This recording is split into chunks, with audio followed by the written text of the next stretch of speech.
traded tonight for a Visions copy of Summer Bloom. It's the highlight of my week. Alright guys, welcome back to another Friday Night Magic tournament from,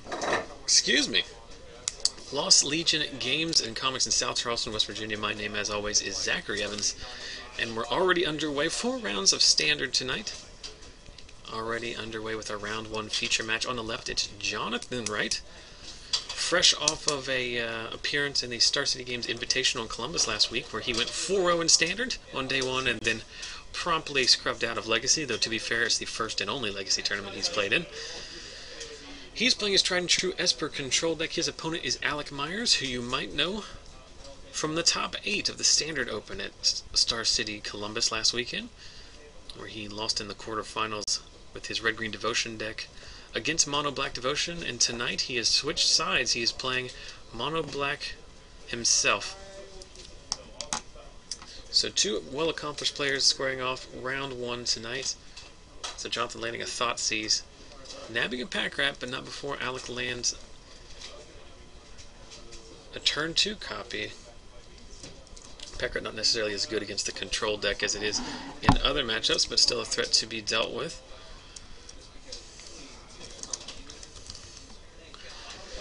Alec finds his 3rd mana source as well as a Mutavault, so clock is ticking up here. It does have some defense against Supreme Verdict, however. Still struggling for business as we see a hand that contains 2 4-drops, a 5-drop, and 2 almost completely dead removal spells in this game. So Johnson going to go ahead and D-Sphere, targeting the Pack Rat. Of course, Alec can respond, but that would be a silly thing to do, as the D-Sphere would end up eating all the copies anyway. So Alec off the top draws an Underworld Connections, but doesn't have an untapped land to put it on, so I have to wait till next turn to get any value off of it. Let's see if Johnson can find another D-Sphere to answer the problem enchantment, or if he just wants to slam an Elspeth here, and that's in fact exactly what he does. So Alec's mana stumbles, causing him to potentially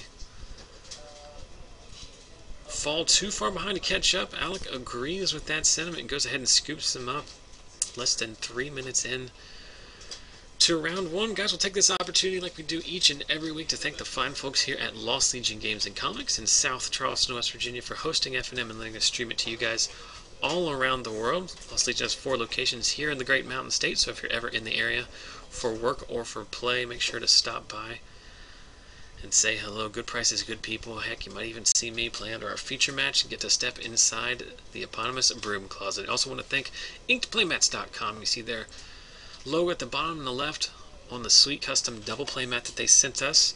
So if you want any custom playmats of your own, single or double sized, custom sleeves, custom dice bags, as well as a variety of those products with cool original art on them, head over to inkedplaymats.com. Easy guys to work with. They've helped us out a lot, so make sure you help them out as well. And we always encourage you to support your local game store, but obviously there are cards you need for Commander, Legacy, Modern, and the like that you can't find in your local display case. When that happens, head over to affinityforcards.com for some of the lowest prices on the internet. You can also find them on TCG Player and at various PTQs throughout the Midwest, including next Saturday, June 28th in Richmond, Kentucky, on the EKU campus, at the Modern PTQ hosted by Cosmic Oasis. And that event has the dual pleasure of being staffed by me. So if you want to come and sell me your Magic cards, get some good deals, lots of fun trade-ins to be had as well. So we hope to see some of you guys there. Numbers starting to kick up here in the chat, so we appreciate that.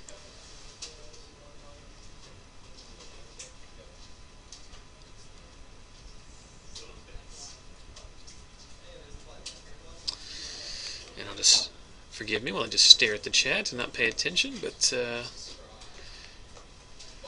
anybody playing Black-Green Devotion at the shop? Question from Ghost Tool in the chat. No, I did see that. Of course, the Jerry Thompson deck that he played at the Invitational, he's been championing a lot in his Star City articles, which is a pretty cool, basically green ramp deck splashing Black for some saucy ones, some removal, and Farika, which does a tremendous amount of work. It also plays a pretty saucy one in Citizen Tactics, which is one of the few ways that Jerry says you can kill creatures with, like Desecration Demon. You play Arbor Colossus and fight things, or better yet, use Farika to make Death Touch Snake tokens, and then fight whatever creature you want to, and that will do the job of killing it. Also gets a lot of value off Constellation with Eidolon of Blossoms as it plays Courser, the aforementioned Eidolon, Farika, and then all of the Farika tokens actually trigger Eidolon as well. So that's a long way of that's a long discussion of a question you didn't ask me. The answer is nobody's playing that currently. I think Adam Vickers is trying to put that together, but he is short a few cards.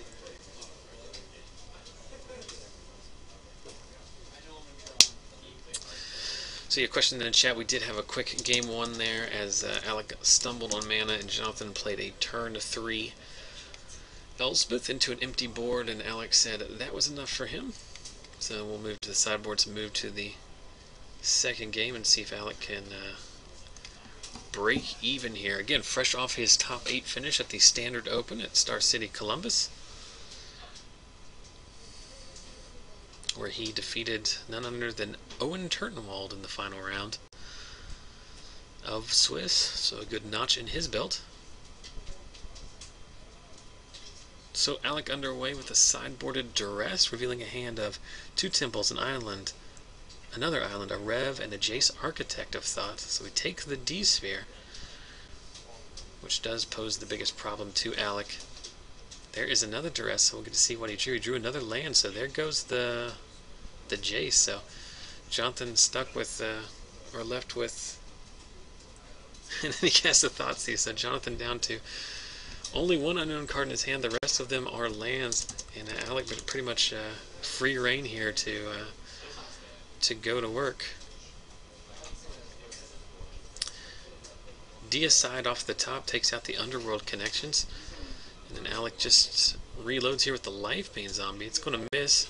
Chase drawn by Jonathan, which is pretty good top deck at this point. Deicide and Chase coming off the top, but that Jace can't afford to draw any cards, and Alec just goes after Jonathan's life total, and here is a Gray Merchant for 4-point life swing. So when it all settles out, Jonathan at 14, Alec at 22, and Jonathan's struggling to get back in this one. Going to tick his Jace up just past the turn back here. So 3 power of attackers coming in.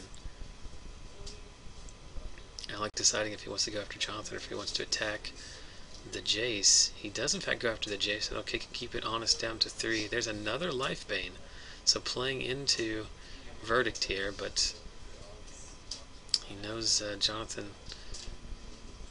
is unlikely to have drawn it given the sequence of plays here this game. So let's see if Jonathan draws one off of his natural draw step or the 2 gained from Sphinx's Revelation. Not sure if he actually gained the life off of Rev.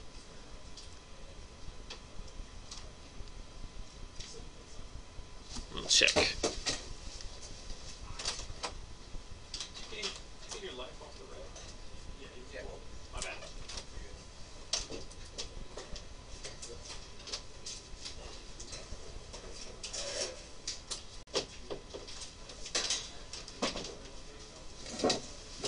Alright, so I was wrong. Which is not the first time, and it certainly won't be the last. Probably not tonight, probably not even in this game.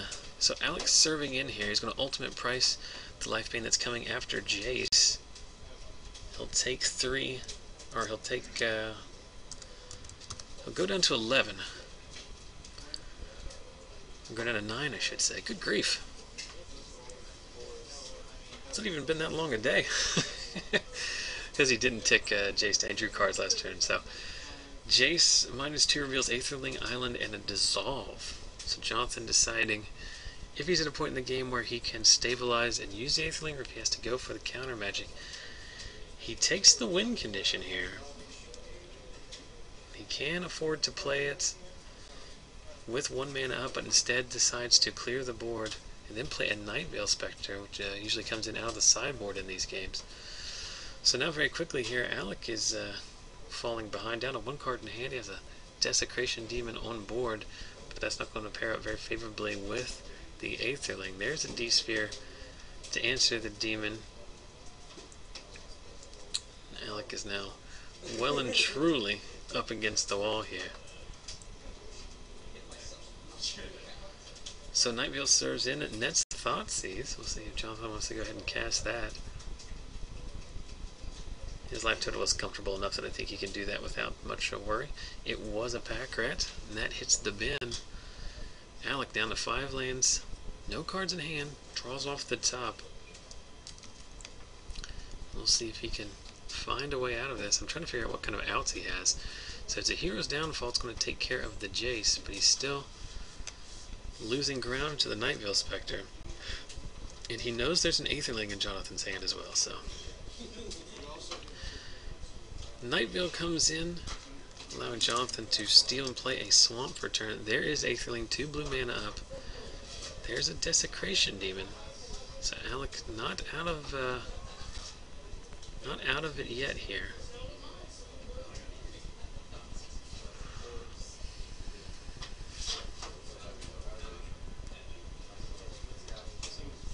Looks like there was a discrepancy in the life totals there. These guys are trying to sort out. Question of whether 14 or 16 life for Alec. Looks like we have decided on 16. So 2 mana, ultimate price on the Demon. Time to load up a Mutavault, get in for enough. Doesn't even need to activate the Mutavault, can use the same 2 mana just to pump the Aetherling. So that's 6, 7, 8 trigger. There's a Desecration Demon, which we can just play off the top. And there's not a card in Alec's deck that he can draw. That will get him out of this. But he will valiantly try anyway. And that's going to be it. So these got this one done pretty quickly here, as Esper a pretty good matchup against Mono Black to begin with, but Alex draws a little bit subpar, especially in game 1 where he never found a 4th land. So we've got plenty of time left in the round, so we'll go ahead and step out, see if I can find another match to swap over. We'll be back with more Magic hopefully shortly, so stick tuned.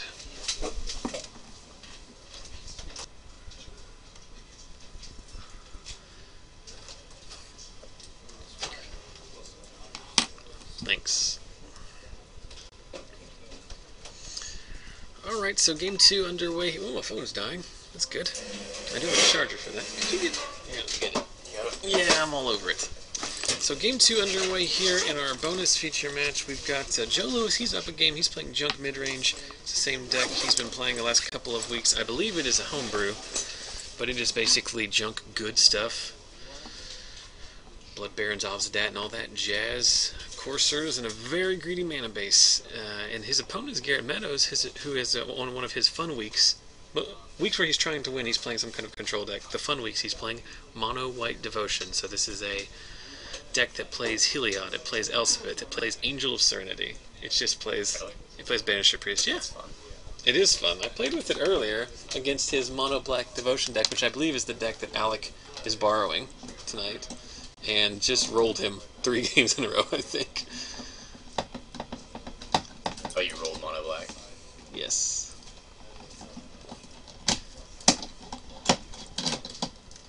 Is this good production value to just bang around all these chords while... Yep.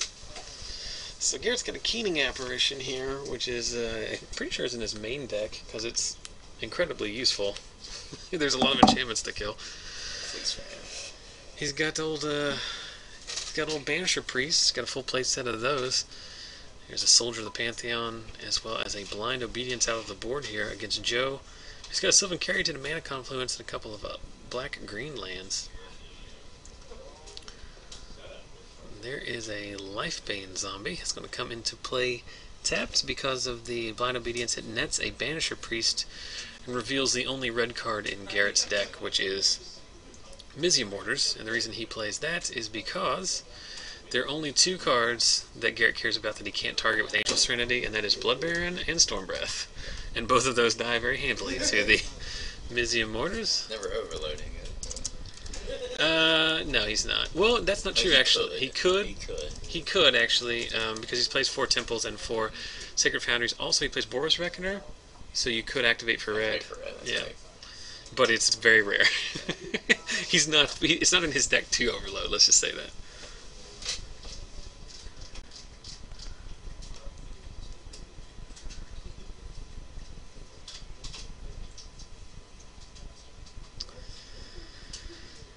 So Joe's struggling here, falling behind. Plays right into the glare. I have no idea what that is. Probably a magic card. You mean scoot it over or tell him? Nah. Don't worry about it. Eventually he will untap it and I will know. So It's a creature. Or an artifact. Yeah, it could be an artifact. Could be a friggin' chromatic lantern. It's a ratchet ball. God knows he needs chromatic lanterns. Well, his mana base is... I mean... I like his deck, because I tend to like any of the good stuff decks, where it's just take all the good cards and jam them together. But it is... I just remember from a couple weeks ago, he was trying to cast spells, and I'm like, how is he ever casting them? Yeah. And then get in for 5, and then extort Soldier of the Pantheon to do the last bit of damage. So Garrett breaks even here. Did we see what that card was that he played? We'll never know. You're painting it or staining it? I'm painting it this time with an all-weather paint because we stained it last time and I was not pleased. Splinters. Huh? You get splinters. You getting that barefoot safe paint? No. No? I think the stain did not hold up very well to the weather. And this concludes this old house portion of the Sexos Magic. I'm sure Puzzle would appreciate if you got no splinter paint. It's actually pretty tough because with the dogs, their dog door goes right out onto the deck. So when we paint the deck, we have to like cordon them off so they can't go out there. And they don't understand. They don't know what's going on. Because they're like, look, we usually go through this little hole in the wall if we got to poop, and now we can't do it. So, well, they're looking at me like, what are you doing? That's the only. That's what we do. That's funny. We can just let them run out on it. We could do a lot of things. Could stab myself in the foot, but try to avoid that. Meanwhile, in non-foot stabbing related discussion, we've got Joe. He's found turn 2 Nyx Fleece Ram, which is going to be a nightmare for me as I have to keep up with the life total changes. Little ooze with 1 green. No, with yes. Yeah, because like, this is a prime example of just deck where it's like, Scavenging is a great magic card, but you're never activating for more than like 1 a turn. It's also, it's only a turn 4 courser possible. Mm-hmm. It's strange that he played Mutable at first if he wasn't planning on attacking with him. Unless he just drew the force of the ooze. Yeah, maybe. So there is a Keening Apparition. Kills Nyx Fleece Ram. It's basically 2 mana removal spell there. Allows the Precinct Captain to attack in. And off the trigger, we're going to make a soldier. So Joe drops down to 19. And Garrett starts piling in. So there's a Mana Confluence. The Mana Confluence is the most important card in Joe's deck in order to cast all of his spells. Because now his mana goes from horrible to like perfect. So he's just got a handful of 5-drops in removal. I can't see what's in his hand. There is a Banisher Priest. Well, he's passed back. That's part of the reason. I thought we were waiting for Joe, but no. Banisher Priest takes out the Scavenging Ooze. Abrupt Decay. Okay, Garrett was playing around Abrupt Decay. Yeah. So So we getting whatever one of these creatures.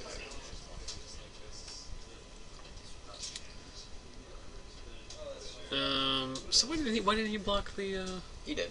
No, he didn't block the Precinct Captain. No, he didn't attack the Precinct Captain. Like, he was playing around Abrupt Decay, but he still attacked with the one. Yeah.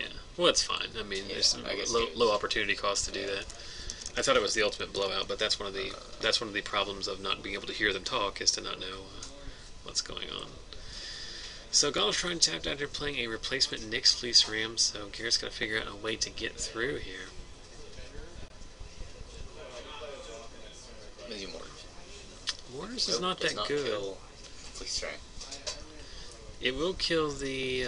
no, it won't even kill the... No, he has double green. He has double green. So there's a Reckoner.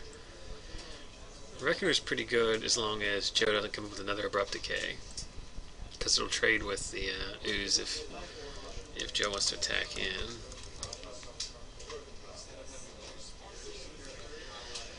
And it also makes his Devotion pretty profitable there. Oh gosh, Joe's all Abrupts all the time. They serve in for 4. No pre-damage eating of creatures, so it is just a 4/4 Ooze, and then Garrett's going to untap. Desperately needs a Banishing Priest. At least a good thing about Priest with Ooze is resets it. Yeah, it resets. It seems like Cryptic Command in Modern, you know, like Grizzly Bear is something you can handle. It's when it gets to be the 4, 5, 6 power creature. Mortars on Nyx Fleece. He attacked and blocked. Yep. I think Joe's probably at the end of the day fine with that, isn't he? Yeah. Yep. Come in. Ian. Yes. How's hello. it going, bud? Good. How are you? Nice to meet you. Nice to meet you too. So this is like the 3rd time this has ever happened. So this is Ian Gammon. Where are you from originally, Ian? North Carolina. North Carolina. What were you doing in Ohio? I had orientation at Ohio State University. Oh, okay. So Ian has watched the stream before and is now visiting in person because, as I tell everyone all the time, we're conveniently located right off the interstate. Mm-hmm. Oh, At the junction of 3 interstates. So you're going to OSU in the fall? yes. Very nice. We only go to Columbus like every month for Magic, so I'm sure we'll run into you there. Yeah, I was surprised that the drive wasn't so bad from there to here, really. Nah, it's like, depending how it's still a real great way to get there. It's like 2.5, 3 hours. Yeah. Did you go 70 down 77? Yeah, I think so. Yeah, that's the easiest way. There are quicker ways if you are local and willing to drive on backcountry roads, or know of them, but... So I'm trying to think, as this game languishes as Joe pulls away because he lands an Elspeth, I'm trying to figure out... Allie Browning came. Vinny came. Eric Fasciano. Yeah. And Justin's brother. Aaron Carpenter. So you're the 5th. You're the 5th person who's showed up. I think I even can make this happen. Ooh, do I get something special? Yeah, I actually have a playset of rock, paper, scissors cards you can have. Fantastic. There you go. Right on. It's always fun. Well, the game was over when you drew running Abrupt Decays. The problem with Garrett's deck is that, like, it can't ever come back from a sweeper. The good thing about Pack Rat decks is that you can kind of hedge your bets with just the one card, but Garrett's deck needs the Devotion. Like, he's never casting the Angel without Devotion, and Joe's deck is always going to murder everything he puts out there. He doesn't even play Boros Truck. Garrett can only win the games where Joe's deck craps itself. It's mana base, just shuts down. Yeah, which is very capable of doing. If he didn't draw that mana confluence, this game would have been over the other way. Well, I guess he could have cast the Abrupts, but like he couldn't cast the Abrupt and done anything proactive. Mm-hmm. Well, Garrett's gonna that's pretty good. make a go of it here with Elspeth, Sun's Champion.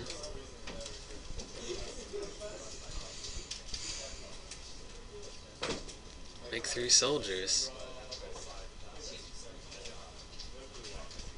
What is... Oh, Josie's at, what, 6? Josie's at 6. Yeah, so it's not...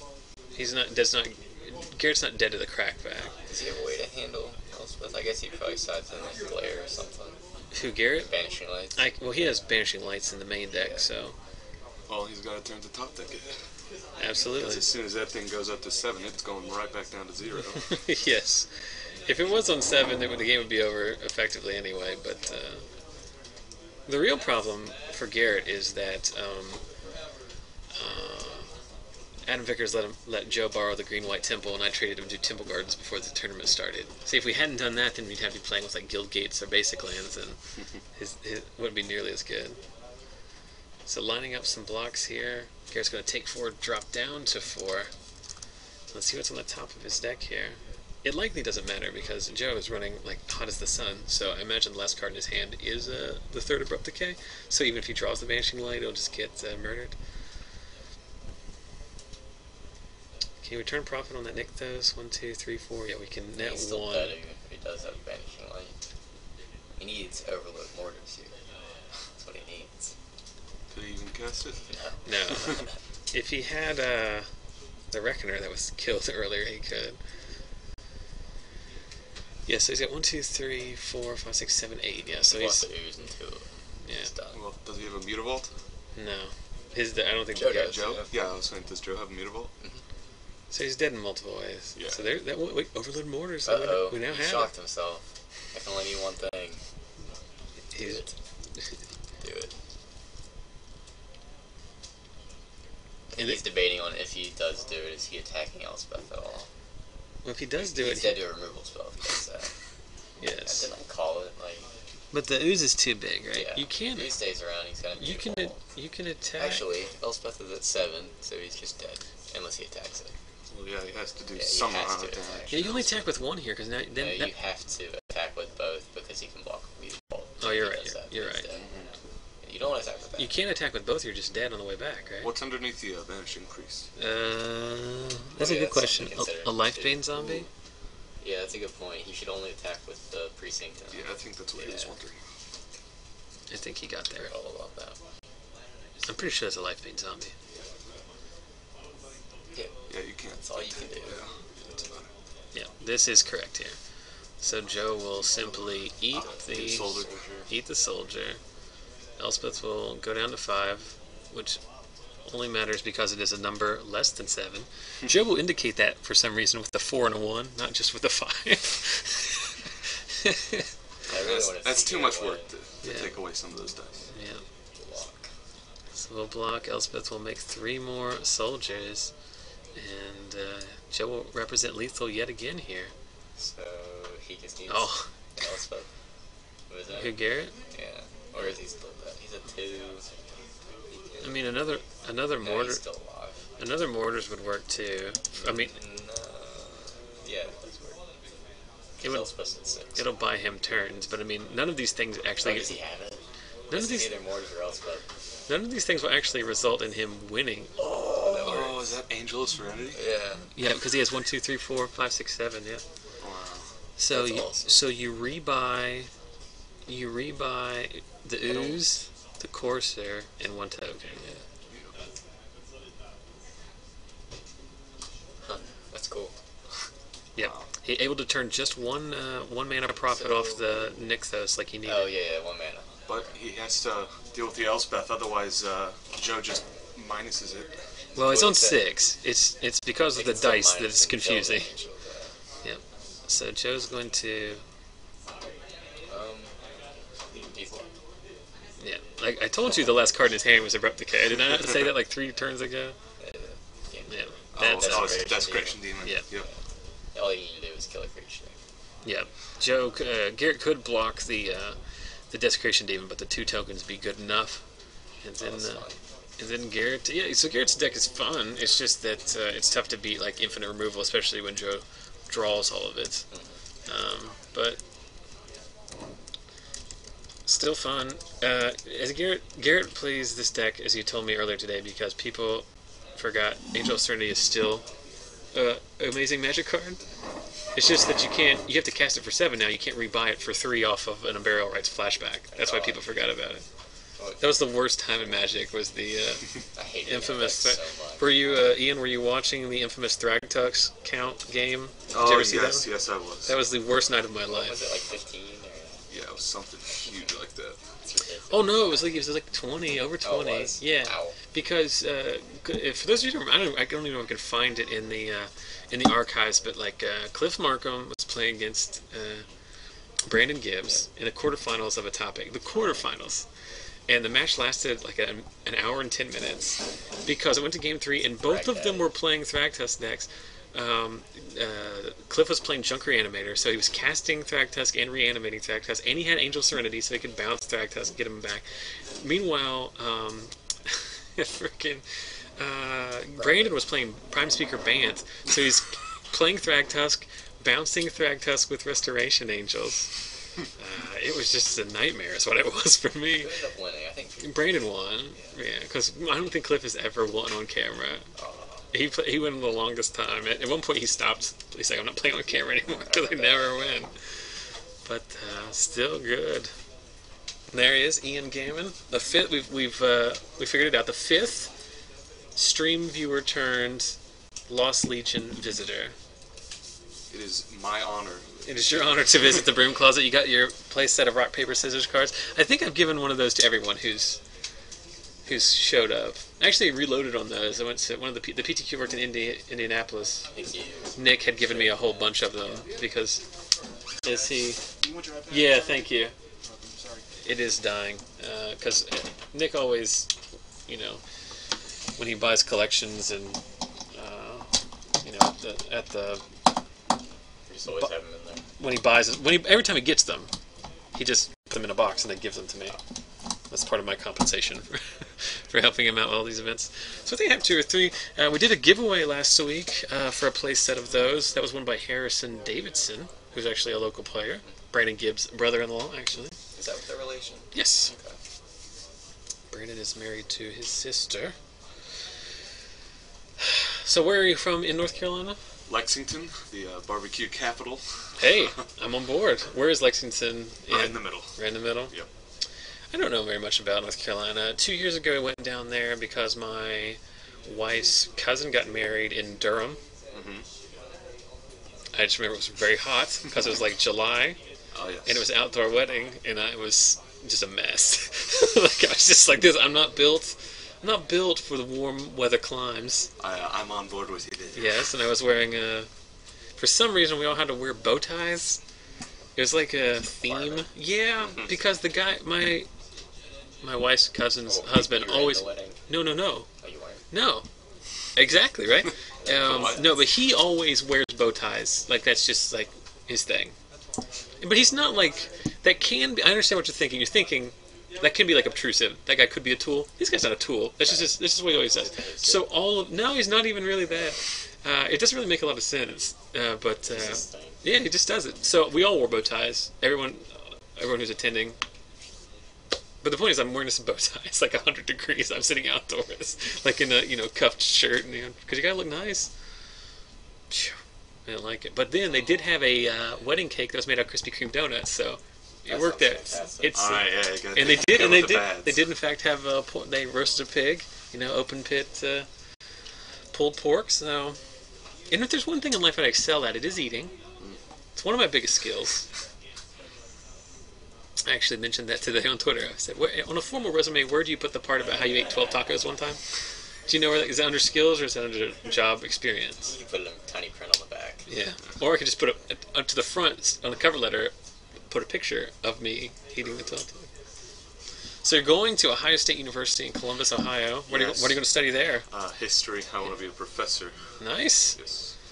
What are you studying in school? Journalism. Journalism. Marshall's a very good school for journalism. Writer, yep. My friend, I was going to say you've met him, but I don't think you have. Maybe Scotty has. But my friend and his wife both went to Marshall, got their journalism degrees, and she still works at the Herald-Dispatch. He used to be an editor there. But now he's in medical school. It's a weird transition. Well, he wanted to, you know why he transitioned? Because he wanted to make money. Yeah. Yeah. What can you do? You can do magic journalism. You can get your degree, and then you can try to get a job with Wizards doing Star City. You're in like 3 boosters per weekend. doing. You can't be any worse than Nick Miller. Oh, McMillan. Can't even read what he writes. He's a nice guy, but I don't understand how they went from like Ruben Bressler was like pretty much perfect for that little job to like one of Ruben Bressler's friends who's like. It just seems like so overmatched. Like I sometimes there'll be like a deck tech with a deck I really want to see, but then I see that he's hosting it, and I'm just like, I can't watch it because he's just so like nervous and like he's just awkward. Yeah, it's really awkward. After seeing the Patrick Dickmon interview with the Richmond? twin, yes. I cannot see another terrible interview. Nothing could be worse than that interview. I mean, I met the guy because he and Chris Van Meter and Steve, I forget his last name, but Steve, another guy from Roanoke, they came up for Star City States, which we were at, and he came by the booth, and I talked to him. He seems like a perfectly nice guy, so I feel bad, having problems with his performance. But that being said, it's just not a job he's going to excel in, and it was very frustrating because, like I said, Ruben Bressler, for all his faults, was very good at that, like. He was a good interviewer, and he seemed like he knew what he was talking about. Poor Nick. What can you do? No. So was it ever released why Ruben was fired? he vaguely mentioned it on Twitter, but he never gave like a solid reason. I don't think there was a formal declaration. I just asked him. Yes. Maybe. I can't think of anything clever. Maybe he lost in a freestyle rap battle, and it was a loser goes home match. It's very likely. Mm-hmm. But I don't think. Have we discussed the part about where I'm now a giant? I've regained my fandom of professional wrestling. Have we talked about that? Oh, very good. Come back to the dark side. Yeah, like I every year. I know I've already talked about it on the stream, but I don't care. What else am I going to do? It's like 5 minutes left. So like when I was in high school, I was a huge wrestling fan, but not like in like the classic Mark kind of way. But like we were just fascinated by the business of wrestling. Me and all my friends like, and these are all like. Like, one of the guys is, like, a professor at Harvard now. That's not a made-up thing. A guy I went to school with.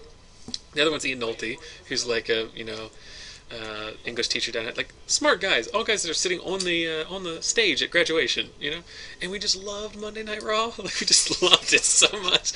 Because we just were fascinated by just, like, the business of it and the booking and stuff like that. We used to travel to go to house shows and stuff. But I just kind of just grew out of it after college, and even in college. But then... every year, my buddy, who's the journalist now, med school student, hosts a WrestleMania party. Gets a pay-per-view, we get pizzas, Mountain Dew, it's awesome, it's a 12-year-old's dream.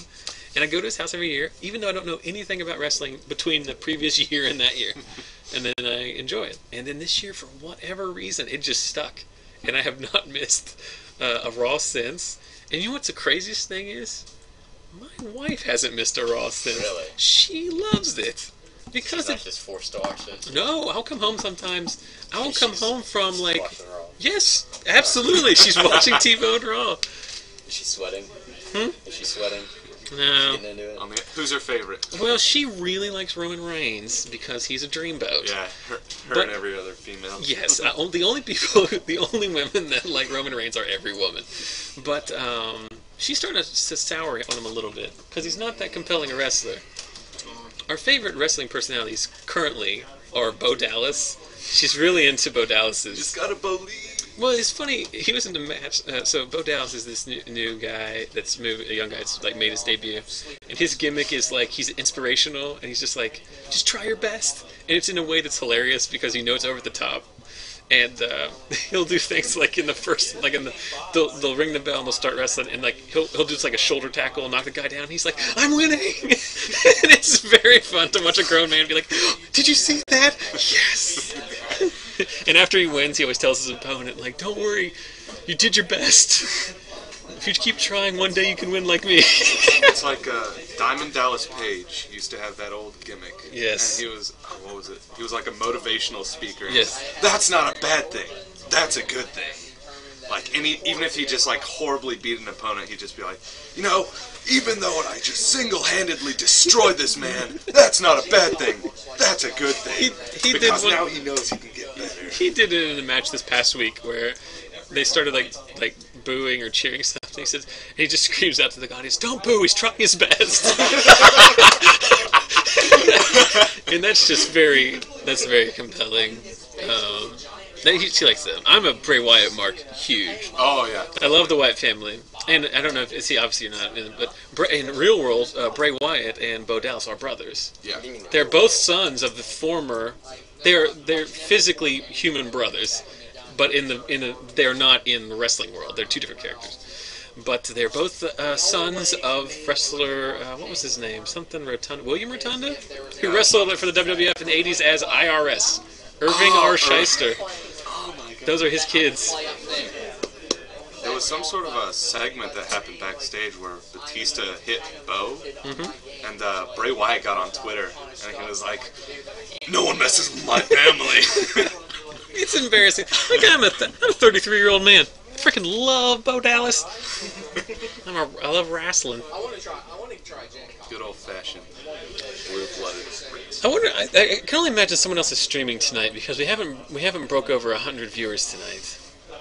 They're competing against North American League Championship Series, which is usually on Saturday and Sunday, but the European League Championship Series moved to Saturday and Sunday this week because they're going to be in London instead of Germany. So North America is. I didn't even factor that in. Friday. I didn't even factor in the league. That's league. Isn't something like the Dota? Did you play Dota? It's very similar to Dota. Okay, but Oh, it's the Dota's World Championship has like a $20 million prize purse. Yes. How is that possible? They actually take donations. Million. They actually take donations for their prize pool. But like that's amazing, right? Like, cause Magic is like, yeah, you can win like if you spike a Pro Tour, you can win $40K, but that's $20 million. Yeah, Patrick Chapin over the course of 20 years has won $60,000. Yeah, John Finkel and Kai Budde both are like in the 300 to 400K range over like 20 years. Thanks, JV. All right, go get him, Jonathan. Table 4.